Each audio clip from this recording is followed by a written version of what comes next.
All right, Jharal Yow Yeh, how you been, bro? Yeah, man, I've been really good, Kempy. It's good to see your face, brother. Oh man, it's been ages. Fill us in. What have you been up to, bro? Since you decided to that's it. You wanted to focus on life after footy. What have you been up to? Yeah, man. Well, obviously at the start of last year, I come to a conclusion where I just thought, I wasn't going to really cut it anymore playing footy, and which was something that really annoyed me because, Oh, bro. as a footy player, talking to a footy player, bro, I mean, it's always hard to try and get the best out of yourself, and when I wasn't, it was just getting to me a lot. So had to hang the boots up, which professionally, that is professionally. Yep.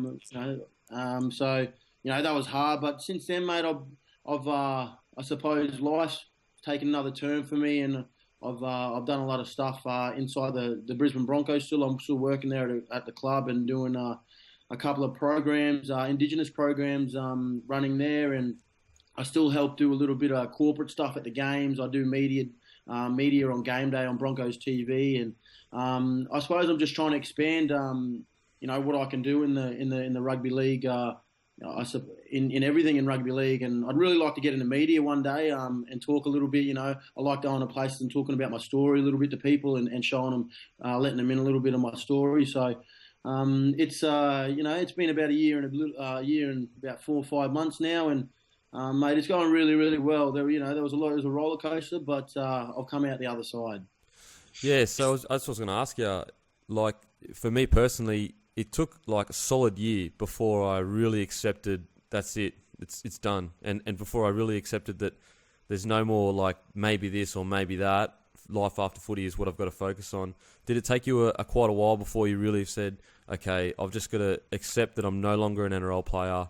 I've got this great, awesome opportunity to work with Indigenous and all that kind of stuff. So, did it take you a long time to kind of work that out? Yeah, mate. I think the worst thing was, and you would probably know it, is coming to terms.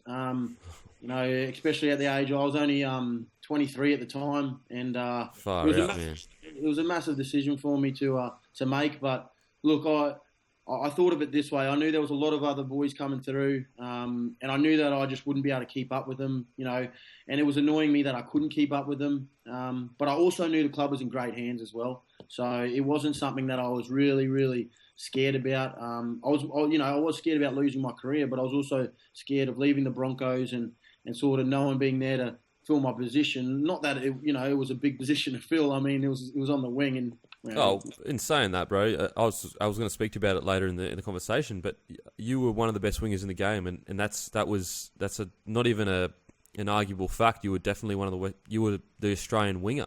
So it's like to replace that, it's pretty hard to find it. And the Broncos, from an outsider's perspective now, like you're still a part of the team, but I'm allowed to say this: they've struggled to find a solid winger for the last few years. They found it now with like Geordie and Lockie starting to play mad, and then you've got Daniel Vito to back up. But there were a few years there where they really struggled to get a solid winger that was a finisher and could do what you did. So I completely understand what you're saying when it was, you had that kind of, your place had to be kind of filled.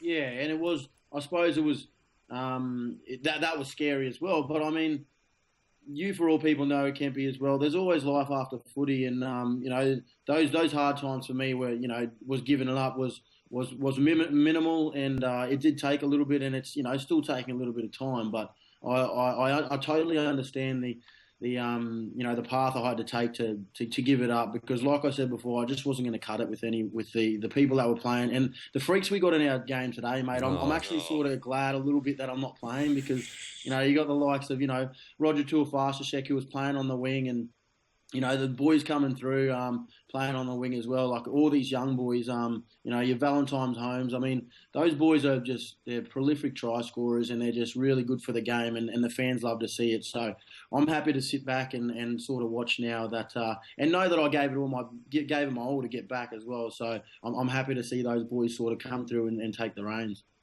one thing I have noticed is in the last maybe, I don't know, 4 or 5 years, is the ability for wingers to finish is ridiculous. Like, we used to see maybe one try a season where they'd be like getting taken out and they'd put the ball like around the corner post or whatever. It's happening like every single weekend. Yeah, man. Yeah, and people ask me this. I know a lot of reporters have asked me this. Do people practice that? And I don't think they do, mate. I No, think no it's just way. natural talent. Yeah. It is literally just natural talent, and I don't think you can. You know the boys that can do it in the game because you watch wingers regularly, and you know the wingers who can do it.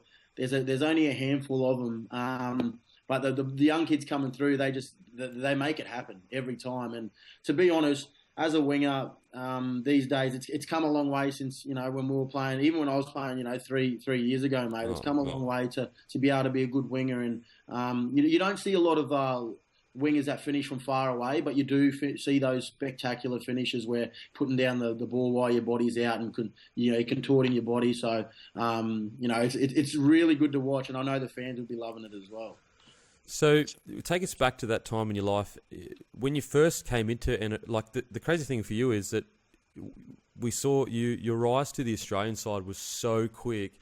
You actually had to fight for a first grade position when you first came in, and then it was that year that it just everything exploded, and you were playing State of Origin, playing for Australia. Tell us what it was like for when you first got the call to play NRL. What was it like for you? I know that you were fighting for a position with Antonio Winterstein. It was you and him on either wing, and you both debuted, played really well. What was that like for you? Yeah, mate, it was. Mate, I was only a little whipper back then as well. I was about, I think I was about 88 kilos coming into first grade in 2009. Which is my heaviest, but whatever. Against the Cowboys. But look, mate, I still remember like it was yesterday. Ivan getting me up into his office upstairs at the Broncos there. You walk up the stairs and, you get it when he asks you to come up and have a talk to him, and your heart's just beating because it's obviously we're not going to play you, or we're going to play you. And regularly I had that at under 20s.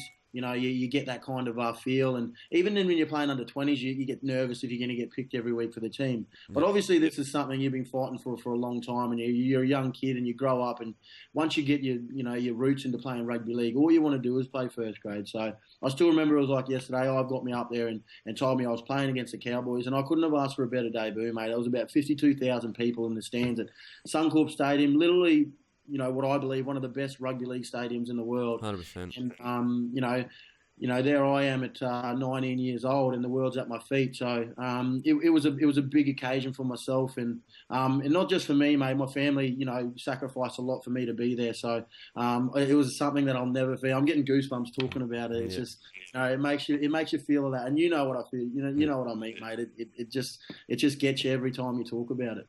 And when you went on the field, because I spoke about this with one of the other boys a few weeks ago, that actually like this calm came over me, and I don't know what it was. It never happened again. Like I actually got more nervous later on in my career. Yeah, when you're in your career.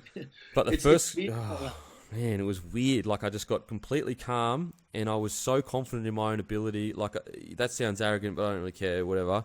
But I was so. Be arrogant. It's fine. Yeah. So was that similar to you as well? You got kind of calm, and then just everything went right. Mate, I don't know what a lot of people feel, but that was one of them. And it felt like I know this sounds a bit weird, but it felt like I had superpowers. It felt like every run I had, literally, like I wasn't getting hurt. It felt like the tackles weren't hurting. Might have been because I was 19 years old as well. My body wasn't so old, but, you felt fast. You light on your feet, and you just felt like you could beat anyone, and especially if there's a try line in front, especially, for a winger, you just want to get there. There's nothing better in it. On your debut, there's nothing better to score a try on your debut. And, a lot of people say they couldn't have done it, haven't done it before, your front rowers, those boys.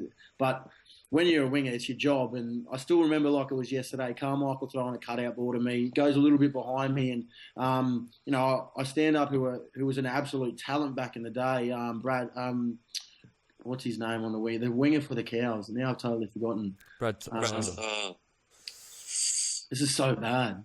It was for the Cowboys. Yeah. Was it? It wasn't Michael Barney at the time. He was on the other side.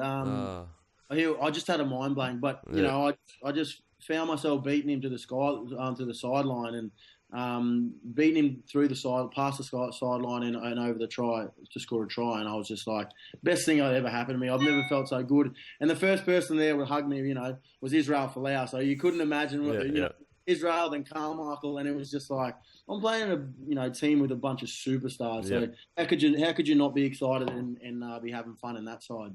I remember when I scored my a try on debut. I remember as I was running to the try line, I was like, "Is this really happening?" In my head, I was like, "This is ridiculous. This is crazy."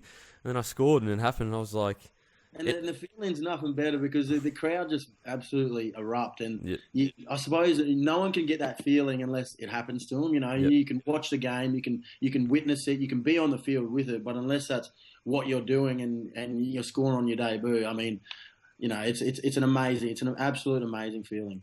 So fast forward, that same year you didn't get dropped, but you were injured, and then you had to fight back into the side. No, I did get dropped. I suppose I just being a young first grader. I mean, Tones was a little bit older than me, so his probably head was a bit more screwed on than mine was. Yep. And he had obviously a mindset of playing great, consistent football. And in my early part of my career, I was a player who liked to try things. I loved to. I just wanted to try things, and I never was going to get better unless I did. I did try things, so I was always doing stupid things. Obviously, making bad reads in defence.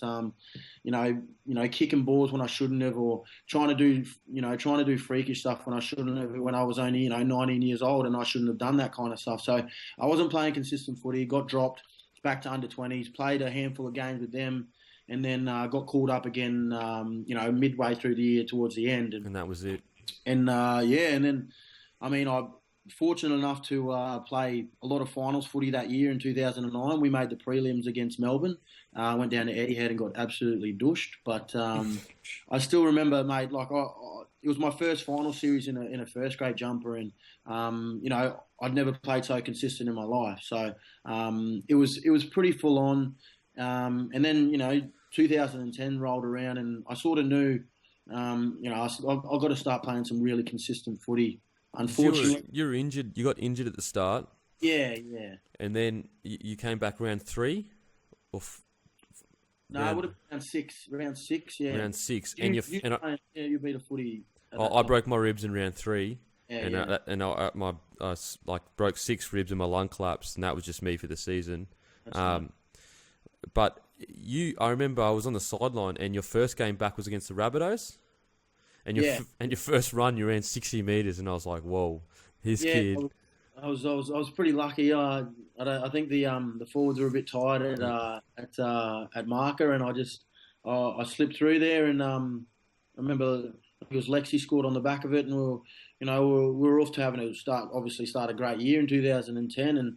I previously got injured in the Indigenous All-Stars game. I tore my meniscus in the game, and that was my first proper injury playing first grade. So, obviously when you play a contact sport and it's so aggressive and you're playing so many games during the year, I mean, you're always going to come up with injuries, and that was my first serious one of my career. And so it was round 6 against South, and then literally it would have been maybe 10 games later, you're getting a call up for Origin. What was that like, man? I mean, because you've gone from fighting your way back into first grade, getting injured, and then I was back and Tones was there, so obviously that you would have been nervous about that.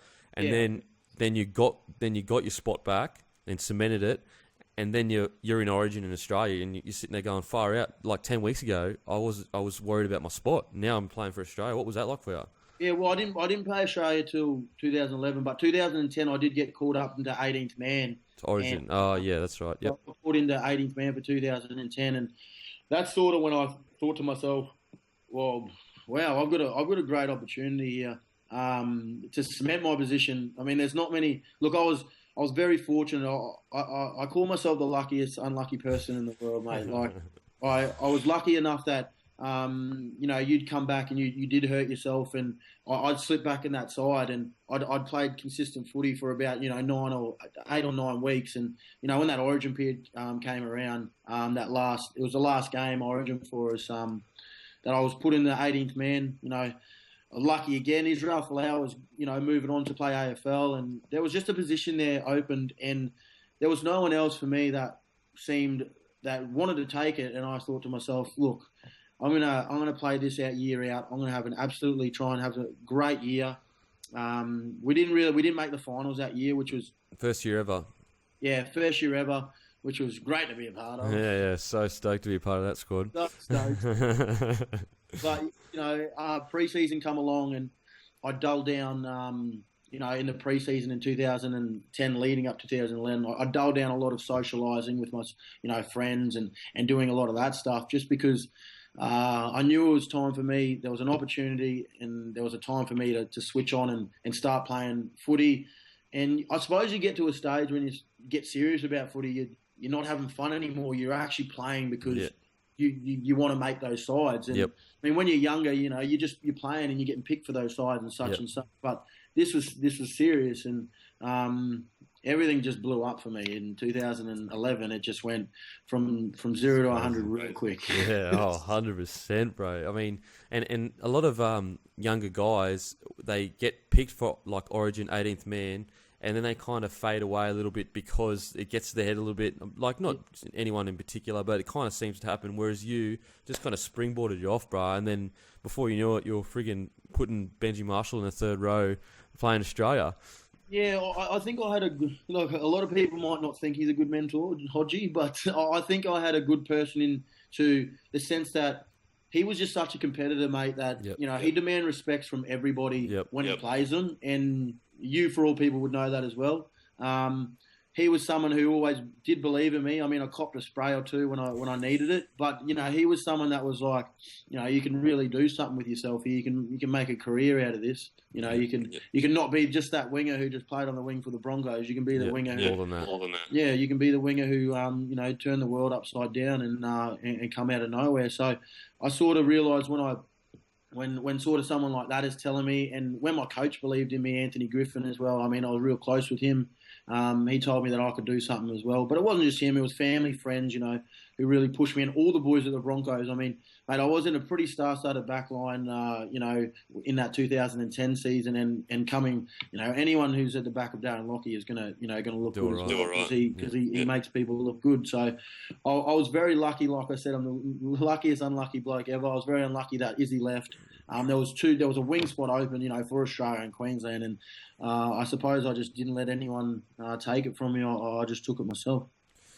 You spoke of Hodgie being like, a lot of people don't understand that, like, Hodgie, he's such a good example to play by, because I use the example in the last Origin game he played, he dropped the ball his first run and he ended up having a blinder. And I just thought, that's Hodjo for you. Like, nothing gets to his head, nothing gets in his head. He's so confident in his own ability. And I feel like it's perfect. You've given a perfect example of like him talking to you, because he doesn't give compliments out at all, ever. So for him to talk to you like that must have been a pretty big boost. Especially Justin Hodges. I mean, he's probably the best centre to play for the Broncos, to be honest. Yeah, definitely. Well, mate, I never thought, like you said, I didn't think he could give out compliments because he's too busy. I'm still waiting for one, bro. I played out for him a whole year. He's too busy spraying blokes on the field, left, right, and centre. But mate, he's someone to play outside.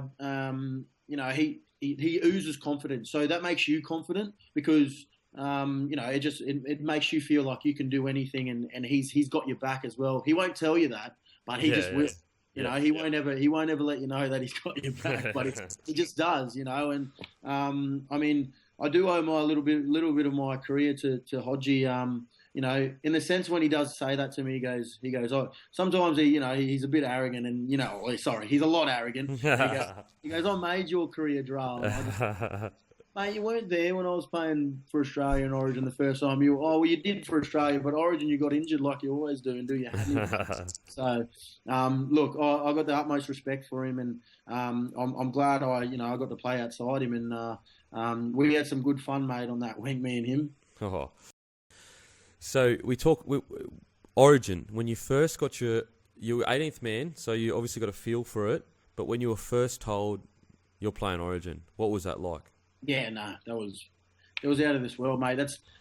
It's basically what every rugby league player that plays in Queensland or New South Wales dreams of. And ever since from the day I can remember when playing rugby league when I turned 12, I still remember like it was yesterday, watching State of Origin and just thinking, it's the pinnacle of rugby league, and that's no disrespect to playing for Australia, but mate, I reckon physically, emotionally, it's the pinnacle of rugby league for myself. And people might have different views on it, but it's something you always dream about as a young kid, and it was a moment that I'll never ever ever forget. Because Mel rung me, and I did have a little bit of a gist earlier on that I might be getting picked, but I wasn't too sure. Yep. But eventually, when I did get told, the most satisfying thing for me actually was because I played for Australia before I played for Queensland. And when I did get told that I was playing for Australia, the best thing that it was for me was telling my family. My nan cried, my mum cried, and those things are they're priceless. You can play the game for as long as you want, but those things are literally that close to my heart that I'll never forget those kind of things. And so, when you ran on the field, tell me, what's the feeling like of crossing that white line in Origin? Are you intimidated? Are you tell me what that feeling's like? And literally, and I know you hate the opposition, and it's any New South Wales fella will say it. You hate your opposition once you run over that line. Once you get off the field, it's you're friends again. But once you go over there, it's literally war. And I felt comfortable, mate, because I knew that I went out there with 17 other blokes that have got your back, and they're that close to you, and they're like your brothers. That there's no worry in the world. I mean, if I got into a fight, I knew there was 12 other blokes on the field that were gonna be right behind me, that have my back, and we reassured each other every time we ran on that field that was going to happen. And it's been in the last decade why Queensland has been so successful, because we just, as a brotherhood and as a family and as a state, we just know we got each other's back. And that was that's something why I was not scared when I ran on there, because I knew that everyone got my back. Yeah. And what does Mel specifically do to create that feeling? Because obviously it was your first time in there and you'd only known most of the boys for a week, and yet you seem to be brothers with him within a week. Like, how does he create that atmosphere to be so close so quick?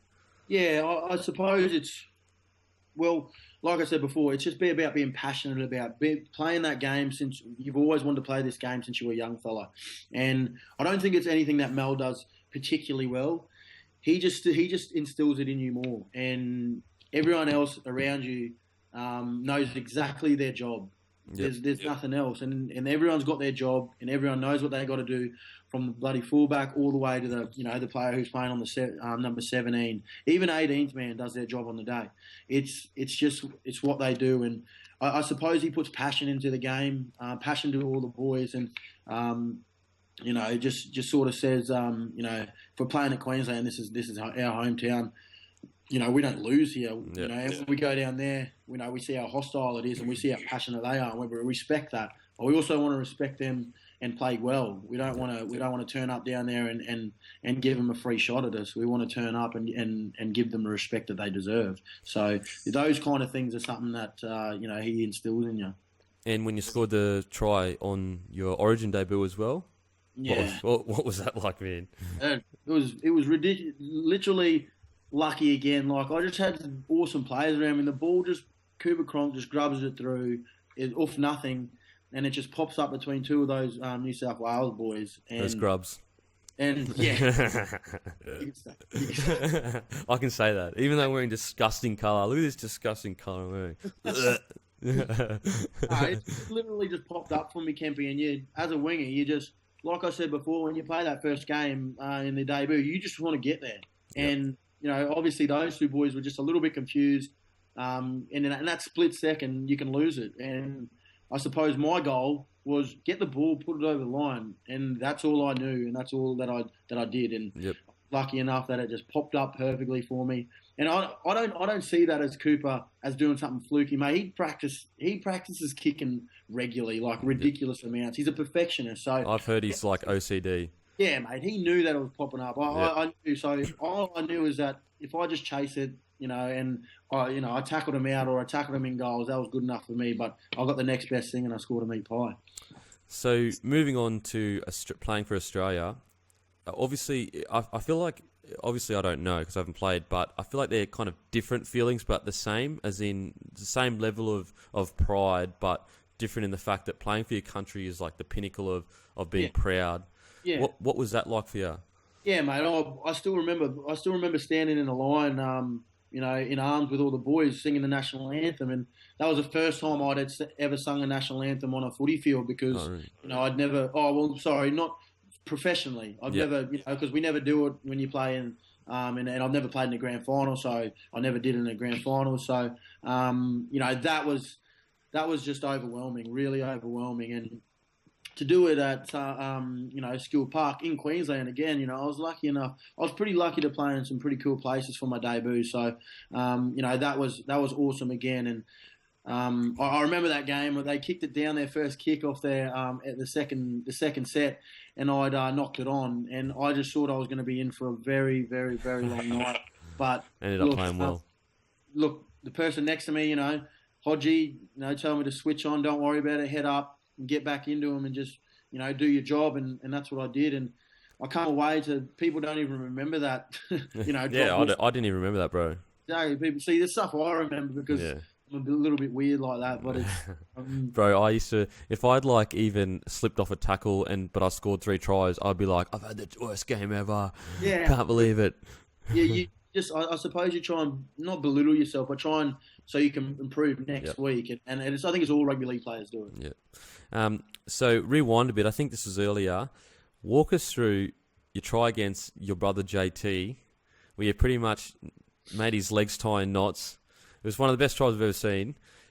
Walk us through that. When you got that kick and what were you thinking? And just walk us through start to finish of that try.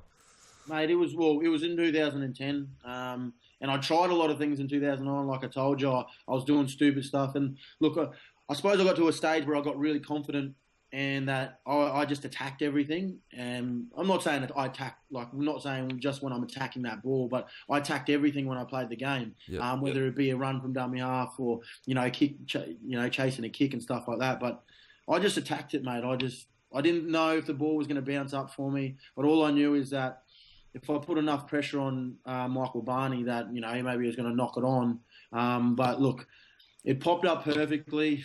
Lucky again, popped up perfectly. Willie Tonga slips over because he tried to obviously grab the ball, but he slipped over, and mate, the rest is history. I was lucky enough that I probably could have beat JT the line, but yeah, well, that's what I was going to say. You had the pace to probably gas him to the corner, but you essentially just played with him, and the confidence to do that, bro. It was just I'm not sure if I meant to play with him though.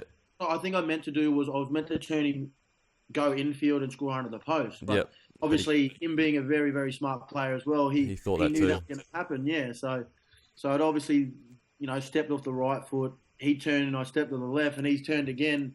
And then I'd gone right again, and this time I didn't wait between my steps. So I straight away. Yep. Left, and before he even knew it, I'd obviously rattled him a little bit, and I suppose it just come off and looked really, really good. It did, bro. It did. And, mate, I remember like it was yesterday, we needed to win that game pretty badly, and it was in about 62nd minute.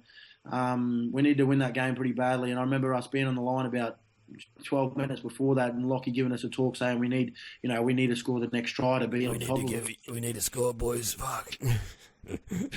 Bruce Wayne or that.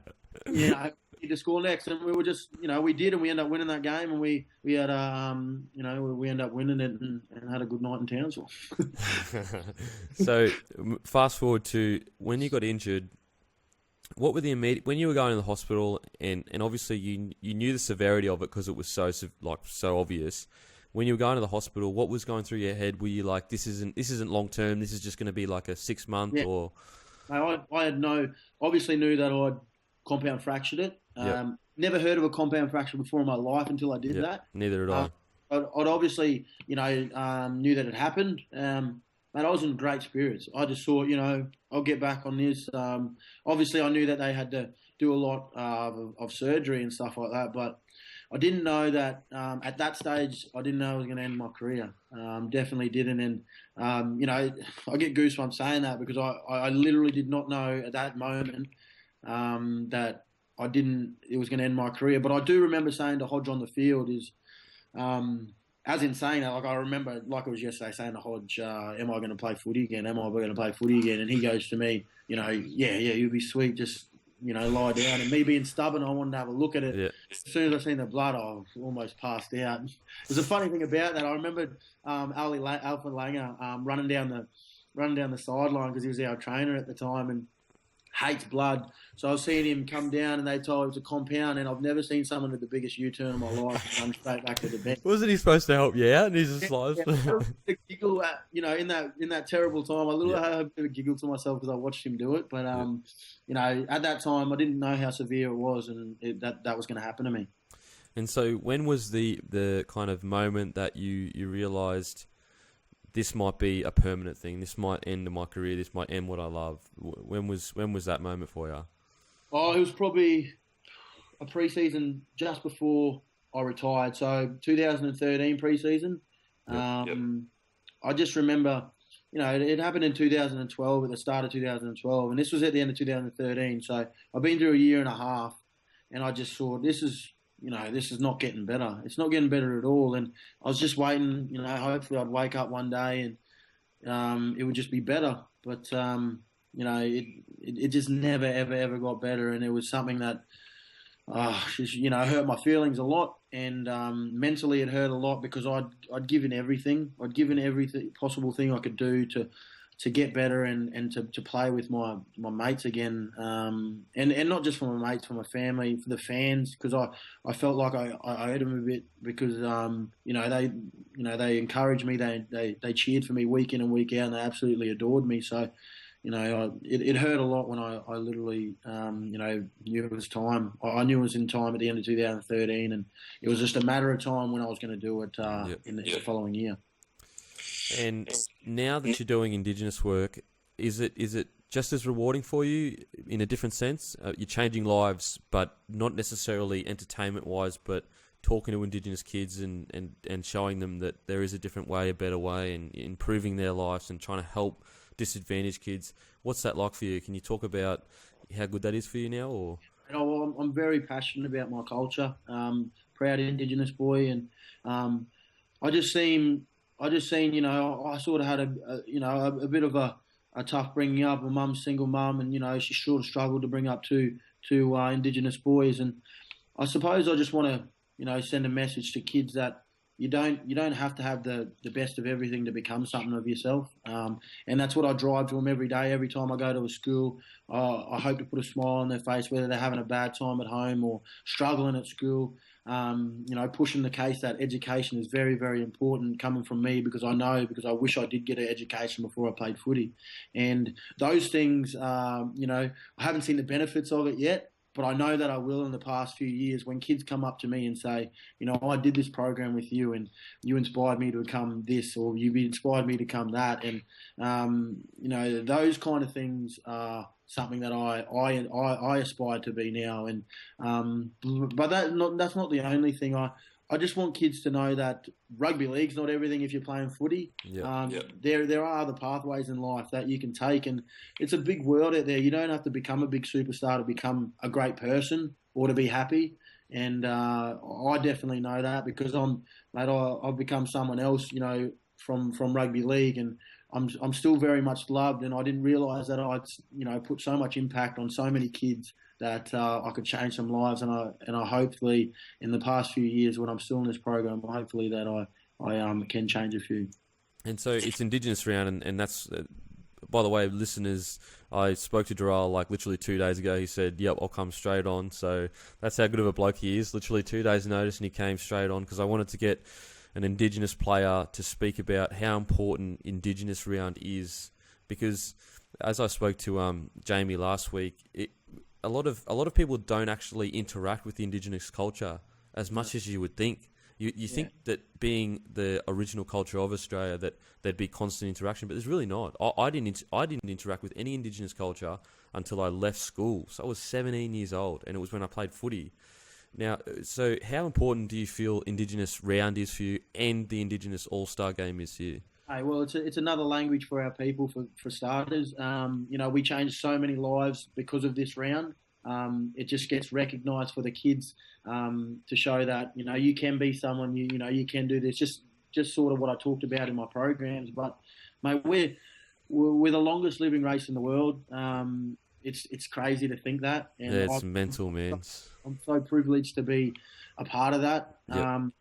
But I suppose we, as Indigenous players and as and Indigenous boys, this is passionate for us. This is very passionate for us because it shows our culture. It shows that we're still here and we're still fighting Yep. to be a race, and we will till the day we die, mate. We're trying to grow back our culture in this game, this culture in this country, and we're doing the best possibly we can. And I know that each and every Indigenous boy that plays this round will play with pride, and hopefully I see a couple of dances when they score a try. Hopefully I see that'd be awesome. Hopefully I see. I'm going to talk to my brother Mumba. Hoffman. I want him to. That's Josh Hoffman. For people that don't know, that's Josh Hoffman. He's probably the funniest dancer in the world. Oh, definitely. I want to see him shake a leg. I want to see all the Indigenous boys shake a leg this round, just to show how passionate we really are about our culture. And, mate, it's something really close to my heart. And I didn't, like you said, I didn't really know too much about my culture because it sort of faded away a little bit in this day and age. But we're definitely bringing it back. And if I was on that field tomorrow night playing on Friday, I'd be definitely shaking a leg when I score and meet time, mate. So, do you feel that progress is being made with the internet and with people being more aware of what's going on within our country? Because just a short story, my brother, he works in Northern Territory with Indigenous kids. He's a doctor, and he said that like people don't see. They just don't see it. They don't realise how bad it is out there and how much these kids have no chance. Like they have no chances. And do you feel it's improving at all, or? Oh, look, it's hard to say, Ken, because it's probably improving in city, but when you do go out to those rural areas, like I've been to a lot of missions, bro, and missions are like Indigenous grounds where Indigenous people live, where they haven't left, and that's where their culture has been. I've been out there a lot, and our life expectancy for a man is still 15 years younger than a normal Australian. They die 15 years younger. Women are pretty similar. So, mate, we're trying to, obviously close that gap between. I know it's not called close the gap round anymore, but we're trying to close that gap between the life expectancy from a non-Indigenous person to an Indigenous person, because we've got to keep that culture around, mate. We really do, because like I said before, we are the longest living race in the world, and we want to keep living. We want to keep showing our culture to people, and it is good that this day and age we are getting recognised. And I praise the people that do that for us, because we do need it. Yeah, well, that's the crazy thing is like, growing up in school, I learnt kind of about certain different races and cultures, but the Indigenous culture was just thrown in with other cultures like it was just another culture. And we've got this culture in Australia that's, as you said, the oldest in the world. I feel like it should be at the forefront. We should be so proud of it as Australians that this is what we have here, and yet it's just not there yet. It's just really not there. And also the crazy thing is, like, teaching young kids about the Dreamtime and stuff is extremely entertaining. Like to teach that to young kids, it's an easy thing to do. It's not hard. So yeah, I mean, I do hope it definitely. I like the Indigenous rounds and the Indigenous First All Star. I also think that's really important because I believe, mate. I've got faith in it. I believe we'll grow as a country, and I believe we'll grow as a race. And I suppose as Indigenous people, we just want everyone to be one, but all we want is to be recognised as the first people that were ever here, and it's it's important. I think people who do it really well in New Zealand, they do it really well. I was going to say the exact same thing, bro. They all do the haka. They all they really like it's. They're proud of it, and I feel like we could learn. I mean, I don't want to like say we could learn a lot from it because I'm not as educated on as I should be as in New Zealand and that. But when I was there, when I lived there, and just my experiences with it. Everywhere, man. They're so proud of it, and I think that we could do that. I mean, why don't we do that? Like, seriously, why don't we do that?